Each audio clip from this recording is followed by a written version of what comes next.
Praise the Lord Jesus Christ. ਅੱਜ ਦੇ ਇਸ ਖਾਸ ਐਕਸਪਲੇਨਰ ਵਿੱਚ ਤੁਹਾਡਾ ਸਾਰਿਆਂ ਦਾ ਬਹੁਤ-ਬਹੁਤ ਸਵਾਗਤ ਹੈ। ਅੱਜ ਅਸੀਂ ਇੱਕ ਬਹੁਤ ਹੀ ਡੂੰਘੇ, ਇਤਿਹਾਸਿਕ ਅਤੇ ਧਾਰਮਿਕ ਰਹੱਸ ਬਾਰੇ ਗੱਲ ਕਰਨ ਜਾ ਰਹੇ ਹਾਂ, ਜੋ ਸਦੀਆਂ ਤੋਂ ਲੋਕਾਂ ਨੂੰ ਹੈਰਾਨ ਕਰਦਾ ਆਇਆ ਹੈ। ਇਹ ਕਹਾਣੀ ਹੈ ਇਜ਼ਰਾਈਲੀ ਲੋਕਾਂ ਦੇ ਸਫ਼ਰ ਦੀ। ਆਓ ਇਸ ਰਹੱਸ ਦੇ ਪਿੱਛੇ ਦੀ ਅਸਲ ਕਹਾਣੀ ਨੂੰ ਬਹੁਤ ਹੀ ਸੌਖੇ ਤਰੀਕੇ ਨਾਲ ਸਮਝੀਏ। ਠੀਕ ਹੈ, ਆਓ ਸਿੱਧਾ ਇਸ ਵਿੱਚ ਚਲੀਏ। ਜ਼ਰਾ ਇਸ ਪਾਸੇ ਧਿਆਨ ਦਿਓ। ਸਾਡੇ ਕੋਲ ਇੱਕ ਬਹੁਤ ਹੀ ਹੈਰਾਨ ਕਰਨ ਵਾਲਾ ਅੰਕੜਾ ਹੈ। ਇੱਕ ਪਾਸੇ ਖੱਬੇ ਪਾਸੇ ਦੇਖੋ, ਇੱਕ ਸਫ਼ਰ ਜੋ ਸਿਰਫ 11 ਦਿਨਾਂ ਦਾ ਹੋਣਾ ਚਾਹੀਦਾ ਸੀ, ਅਤੇ ਦੂਜੇ ਪਾਸੇ ਅਸਲ ਸਫ਼ਰ ਜਿਸ ਨੂੰ ਪੂਰਾ ਹੋਣ ਵਿੱਚ ਪੂਰੇ 40 ਸਾਲ ਲੱਗ ਗਏ। ਜ਼ਰਾ ਸੋਚੋ, ਇਜ਼ਰਾਈਲੀ ਲੋਕਾਂ ਨੇ ਮਿਸਰ ਤੋਂ ਨਿਕਲ ਕੇ ਵਾਅਦਾ ਕੀਤੇ ਹੋਏ ਦੇਸ਼ ਤੱਕ ਜਾਣਾ ਸੀ। ਇੱਕ ਛੋਟਾ ਜਿਹਾ ਰਸਤਾ ਜਿਸ ਨੂੰ ਕੁਝ ਹੀ ਦਿਨਾਂ ਵਿੱਚ ਤੈਅ ਕੀਤਾ ਜਾ ਸਕਦਾ ਸੀ, ਆਖਿਰ ਉਸਨੇ 4 ਦਹਾਕੇ ਕਿਉਂ ਲੈ ਲਏ? ਮਤਲਬ ਇਹ ਵਿਰੋਧਾਭਾਸ ਸੱਚਮੁੱਚ ਬਹੁਤ ਵੱਡਾ ਹੈ। ਭਾਗ ਪਹਿਲਾ, 11 ਦਿਨਾਂ ਦਾ ਰਹੱਸ। ਆਖਿਰ ਇੰਨੇ ਛੋਟੇ ਜਿਹੇ ਸਫ਼ਰ ਨੂੰ 4 ਦਹਾਕੇ ਕਿਵੇਂ ਲੱਗ ਗਏ? ਹੁਣ ਤੁਸੀਂ ਸ਼ਾਇਦ ਸੋਚ ਰਹੇ ਹੋਵੋਗੇ ਕਿ ਇਜ਼ਰਾਈਲੀ ਬਸ ਉਜਾੜ ਵਿੱਚ ਰਸਤਾ ਹੀ ਭੁੱਲ ਗਏ ਸੀ, ਜਾਂ ਕਿ ਮੂਸਾ ਕੋਲੋਂ ਨਕਸ਼ੇ ਦੀ ਕੋਈ ਵੱਡੀ ਗਲਤੀ ਹੋ ਗਈ ਸੀ, ਜਾਂ ਸ਼ਾਇਦ ਰੱਬ ਵੈਸੇ ਹੀ ਨਾਰਾਜ਼ ਸੀ ਤੇ ਉਹਨਾਂ ਨੂੰ ਸਜ਼ਾ ਦੇ ਰਿਹਾ ਸੀ। ਪਰ ਸਰੋਤ ਸਾਨੂੰ ਦੱਸਦੇ ਹਨ ਕਿ ਅਜਿਹਾ ਕੁਝ ਵੀ ਨਹੀਂ ਸੀ। ਅਸਲ ਵਿੱਚ ਇਸ ਦੇਰੀ ਦੇ ਪਿੱਛੇ ਇੱਕ ਬਹੁਤ ਹੀ ਖਾਸ ਅਤੇ ਤਰਕਸੰਗਤ ਕਾਰਨ ਲੁਕਿਆ ਹੋਇਆ ਹੈ। ਭਾਗ ਦੂਜਾ, ਪਰਮਾਤਮਾ ਦੇ ਅਟੁੱਟ ਵਾਅਦੇ, ਯਾਨੀ ਉਜਾੜ ਵਿੱਚ ਪੂਰਾ ਪ੍ਰਬੰਧ। ਹੁਣ ਜੋ ਗੱਲ ਸਭ ਤੋਂ ਜ਼ਿਆਦਾ ਹੈਰਾਨ ਕਰਦੀ ਹੈ, ਉਹ ਇਹ ਹੈ ਕਿ ਇਹ ਦੇਰੀ ਕਿਸੇ ਸਾਧਨ ਦੀ ਕਮੀ ਕਰਕੇ ਬਿਲਕੁਲ ਨਹੀਂ ਸੀ। ਸੋਚੋ, ਸਰੋਤਾਂ ਅਨੁਸਾਰ 40 ਸਾਲਾਂ ਤੱਕ ਉਹਨਾਂ ਦੇ ਕੱਪੜੇ ਨਹੀਂ ਪਾਟੇ। ਉੱਥੇ ਕੱਪੜੇ ਖਰੀਦਣ ਲਈ ਕੋਈ ਬਾਜ਼ਾਰ ਤਾਂ ਸੀ ਨਹੀਂ, ਫਿਰ ਵੀ ਉਹਨਾਂ ਦੇ ਪੁਰਾਣੇ ਕੱਪੜੇ ਬਿਲਕੁਲ ਸਹੀ ਰਹੇ।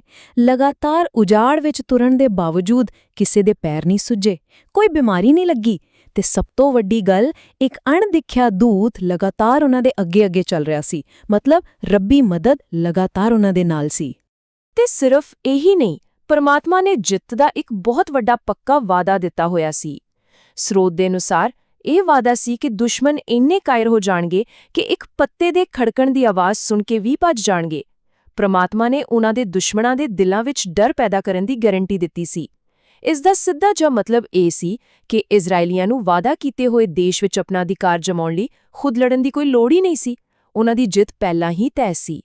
ਭਾਗ ਤੀਜਾ, 40 ਦਿਨਾਂ ਦੀ ਜਾਸੂਸੀ ਮੁਹਿੰਮ। ਆਓ ਦੇਖੀਏ ਕਿ ਵਾਅਦਾ ਕੀਤੇ ਦੇਸ਼ ਦੀ ਜਾਂਚ ਕਿਵੇਂ ਹੋਈ। ਆਓ ਦੇਖੀਏ ਕਿ ਅਸਲ ਵਿੱਚ ਬਦਲਾਵ ਦਾ ਅਹਿਮ ਮੋੜ ਕਿੱਥੇ ਆਇਆ। ਸਰੋਤ ਸਾਨੂੰ ਇੱਕ ਬਹੁਤ ਹੀ ਖਾਸ ਸਮਾਂ ਸਾਰਣੀ ਦਿੰਦੇ ਹਨ। ਕਦਮ ਪਹਿਲਾ, ਮੂਸਾ ਨੇ ਦੇਸ਼ ਦੀ ਜਾਂਚ ਕਰਨ ਲਈ 12 ਜਾਸੂਸਾਂ ਦੀ ਚੋਣ ਕੀਤੀ।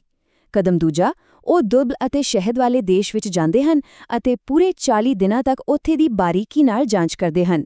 ਪਰ ਕਦਮ ਤੀਜਾ, 40 ਦਿਨਾਂ ਬਾਅਦ ਜਦੋਂ ਉਹ ਵਾਪਸ ਕੈਂਪ ਵਿੱਚ ਆਏ ਤਾਂ ਉਹਨਾਂ ਨੇ ਜੋ ਰਿਪੋਰਟ ਦਿੱਤੀ, ਉਹ ਬਹੁਤ ਹੀ ਡਰਾਉਣੀ ਸੀ।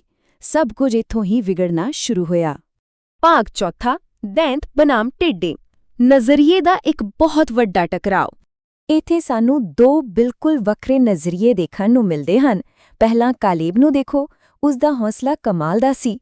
ਉਸਨੇ ਪੂਰੇ ਵਿਸ਼ਵਾਸ ਨਾਲ ਐਲਾਨ ਕੀਤਾ, ਸਾਡੇ ਵਿੱਚ ਅਜਿਹਾ ਕਰਨ ਦੀ ਸ਼ਕਤੀ ਹੈ, ਆਓ ਚੜ੍ਹਾਈ ਕਰੀਏ ਅਤੇ ਜਿੱਤ ਪ੍ਰਾਪਤ ਕਰੀਏ। ਕਾਲੇਬ ਇੱਕ ਅਜਿਹੇ ਆਗੂ ਵਜੋਂ ਸਾਹਮਣੇ ਆਇਆ ਜਿਸ ਨੂੰ ਉਹਨਾਂ ਰੱਬੀ ਵਾਅਦਿਆਂ ਕੇ ਪੂਰਾ ਭਰੋਸਾ ਸੀ ਜੋ ਪਹਿਲਾਂ ਹੀ ਦਿੱਤੇ ਗਏ ਸਨ। ਉਹ ਜਾਣਦਾ ਸੀ ਕਿ ਪਰਮਾਤਮਾ ਉਹਨਾਂ ਦੇ ਨਾਲ ਹੈ। ਪਰ ਦੂਜੇ ਪਾਸੇ ਬਾਕੀ 10 ਜਾਸੂਸਾਂ ਦਾ ਰਵੱਈਆ ਬਿਲਕੁਲ ਉਲਟ ਸੀ। ਉਹਨਾਂ ਦੇ ਸ਼ਬਦ ਸੁਣੋ, ਉਹ ਦੈਂਤ ਹਨ ਅਤੇ ਅਸੀਂ ਆਪਣੀ ਹੀ ਨਜ਼ਰ ਵਿੱਚ ਟਿੱਡਿਆਂ ਵਰਗੇ ਲੱਗਦੇ ਸੀ। ਮਤਲਬ ਟਿੱਡੇ। ਕਾਲੇਬ ਦੇ ਮੁਕਾਬਲੇ ਇਹਨਾਂ 10 ਜਾਸੂਸਾਂ ਨੇ ਆਪਣਾ ਸਾਰਾ ਧਿਆਨ ਵਿਸ਼ਾਲ ਅਨਾਕੀ ਦੈਂਤਾਂ ਅਤੇ ਵੱਡੀਆਂ ਕੰਧਾਂ ਵਾਲੇ ਸ਼ਹਿਰਾਂ ਤੇ ਲਗਾ ਦਿੱਤਾ।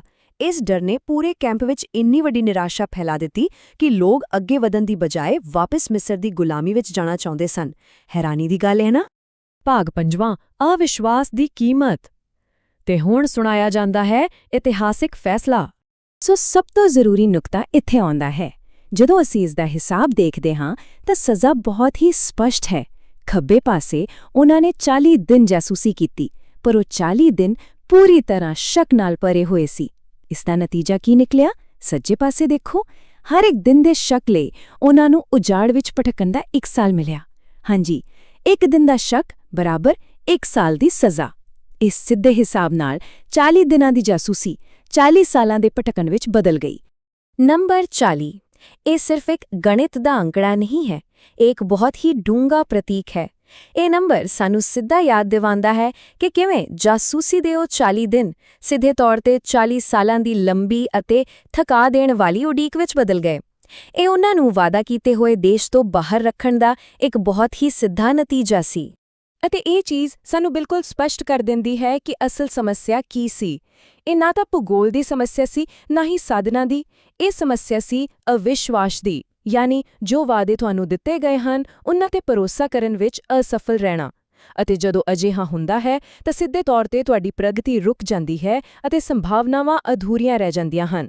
ਇਹ ਸਿਰਫ ਇੱਕ ਛੋਟੀ ਜਿਹੀ ਗਲਤੀ ਨਹੀਂ ਸੀ, ਬਲਕਿ ਉਸ ਲੰਬੇ ਅਤੇ ਔਖੇ ਸਫ਼ਰ ਦੀ ਸਭ ਤੋਂ ਵੱਡੀ ਅਸਲ ਜੜ ਸੀ।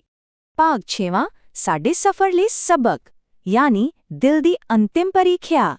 ਸੋ ਇਸ ਸਭ ਦਾ ਸਾਡੇ ਲਈ ਕੀ ਮਤਲਬ ਹੈ?